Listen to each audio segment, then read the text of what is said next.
कहानी की शुरुआत एक बड़े युद्ध से होती है जो एवेंजर्स और ऑटोबॉट्स के बीच चल रहा था। लेकिन ये युद्ध में एवेंजर्स का एग्रेशन लेवल बहुत बढ़ चुका था, लेकिन ऑटोबॉट्स भी कम नहीं थे। वो भी एवेंजर्स पर पलटवार करते हैं। तभी मिस मार्वल रैचेट पर हमला करती है और रैचेट को तोड़ने लगती है। यहाँ पर बम्बलबी और जैस लूक केज और वॉल्वरिन को घेर लेते हैं, लेकिन अचानक लूक केज को एक लेडी दिखाई देती है, जिसे देखकर लूक केज हैरान रह जाता है कि इतने बड़े बैटल में अचानक से ये लेडी कौन सी आ गई।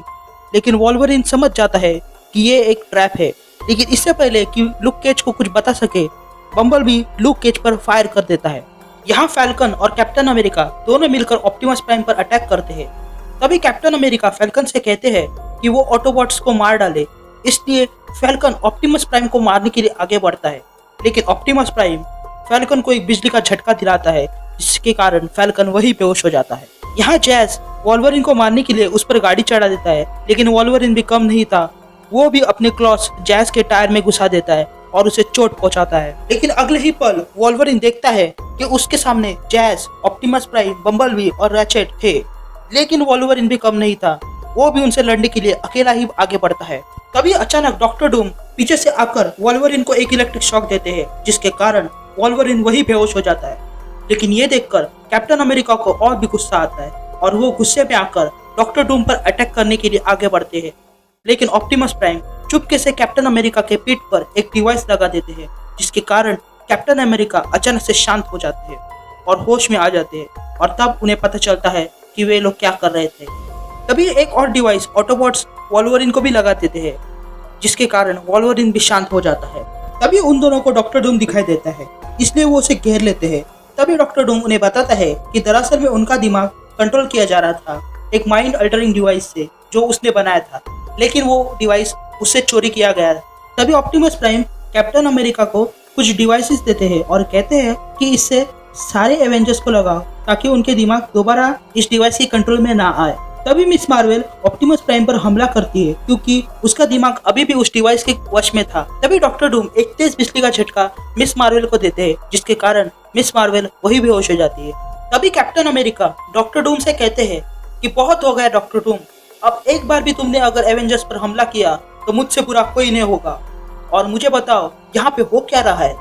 तभी ऑप्टिमस प्राइम कहता है कि ये सब मेगाट्रॉन ने किया है, क्योंकि उसे एनर्जॉन की जरूरत है और इसीलिए वो लोगों को आपस में लड़वाता है, एनर्जॉन बन सके। तभी वॉल्वरिन कहता है कि चलो मान लिया इन सब के पीछे मेगाट्रॉन का हाथ है, तो इन सब में डूम कहाँ से आता है। तभी डॉक्टर डूम कहता है कि जिस तरह तुम लोग अपने लोगों के लिए लड़ते हो, उसी तरह मैं भी अपने लोगों के लिए लड़ता हूँ। तभी आगे डूम कहता है कि 3 महीने पहले उसने एक डिवाइस बनाया था, एक ऐसा डिवाइस जो किसी भी इंसान के दिमाग को कंट्रोल कर सकता है, लेकिन वो डिवाइस उसके लैब से चोरी हुआ था। ये डिवाइस इतना खतरनाक है कि वो किसी भी इंसान का माइंड कंट्रोल कर उसे कत्लेआम भी करवा सकता है। तभी कैप्टन अमेरिका उस डिवाइस को देखते हुए कहते हैं, अच्छा तो ये हमें प्रोटेक्ट कर सकता है। तभी मिस मार्वल कहती है कि उसे डूम पर जरा सा भी भरोसा नहीं है, इसलिए कैप्टन अमेरिका आयरन मैन को कांटेक्ट करते हैं और इस डिवाइस के बारे में बताते हैं और उसे उस डिवाइस की डिटेल्स भी देते हैं। तभी आयरन मैन उस डिवाइस की जांच करता है और कहता है कि इस डिवाइस सेफ है और वो इसका इस्तेमाल भी कर सकते हैं। और ये कहते हुए आयरन मैन वहां से निकल पड़ता है। आयरन मैन की बात सुनकर सारे एवेंजर्स सहमत हो जाते हैं। यहाँ एवेंजर्स और ऑटोबॉट्स मिलकर ये तय करते हैं कि सबसे पहले वो स्पाइडरमैन को आजाद करेंगे। और यहाँ डिसेप्टिकॉन्स स्पाइडरमैन के डीएनए से एक सीरम बनाते हैं और उस सीरम का सबसे पहले इस्तेमाल रोनामक करता है और वो पहले से भी ज्यादा पावरफुल हो जाता है। और ये देखकर एक एक करके सारे डिसेप्टिकॉन्स वो सीरम लेने लगते हैं। तभी रैमजेट आगे बढ़ता है उस सीरम को लेने के लिए, लेकिन मेगाट्रॉन उस सीरम को लेने से उसे रोक लेता है। तभी स्पाइडरमैन कहता है कि अगर तुम लोगों का ड्रामा खत्म हो गया होगा तो वो वहाँ से जा सकता है क्या। तभी मेगाट्रॉन से कहता है कि वो जरूर आजाद होगा, लेकिन उससे पहले वो उसकी दुनिया को तबाह करके रख देगा। यहाँ ऑटोबॉट्स उस स्ट्रक्चर को तोड़ने की कोशिश करते हैं कि तभी वॉल्वरिन का ध्यान डॉक्टर डूम की तरफ जाता है, जो कि चुपचाप वहाँ खड़ा था। तभी वॉल्वरिन डॉक्टर डूम से कहता है कि क्या तुम हमारी मदद नहीं कर सकते, जिस पर डॉक्टर डूम कहता है कि उसे एवेंजर्स की मदद करने में कोई दिलचस्पी नहीं है। तभी ऑप्टिमस प्राइम कहता है कि वे लोग उस स्ट्रक्चर को नहीं तोड़ पा रहे हैं, अगर डॉक्टर डूम हमारी मदद कर सके तो ये आसान होगा। लेकिन डॉक्टर डूम कहता है कि मुझे अपने लोगों को बचाने के लिए एवेंजर्स की जरूरत नहीं है, और ये कहते हुए वहाँ से वो चला जाता है। डॉक्टर डूम के जाने के बाद अचानक से वो स्ट्रक्चर खुल जाता है और उसमें से डिसेप्टिकॉन्स बाहर आते हैं और वे लोग ऑटोबॉट्स और एवेंजर्स पर हमला करते हैं और वहां पर एक बड़ी सी लड़ाई शुरू हो जाती है। लेकिन तभी एवेंजर्स और ऑटोबॉट्स की मदद के लिए आयरन मैन आ जाता है अपने ट्रांसफॉर्मर बस्टर आर्मर में।